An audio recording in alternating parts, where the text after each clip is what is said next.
Ilagay nyo na rin kung anong iPhone bang klase yung gusto nyo. Gusto ko. So, ayan may nag-comment, nagbabakasakali lang po siguro yan. So, tulad nga ng sabi ko guys, i-comment nyo na agad yung wishlist nyo para tuloy-tuloy tayo dito sa pamigay dito sa account ko na to. For example, gusto ko po ng iPhone. Ayan.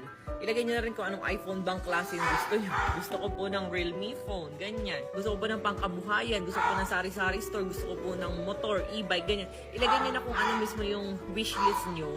Tapos i-comment nyo dito sa video ko na to para yun ang isasagot ko. Huwag na yung mga ganyan na nagbabakasakali. Ano nga yung gusto nyo para tuloy-tuloy tayo. So, kung kaya ko to pa rin yung wishlist nyo, kung hindi naman imposible, house and lot nga po.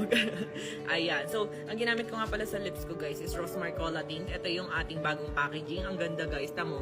And transfer proof, waterproof, kiss proof. Diba? Kakalagay ko lang yan guys. And super ganda niya talaga ha. Ayan. Pwede nyo na itong ma-check out. 149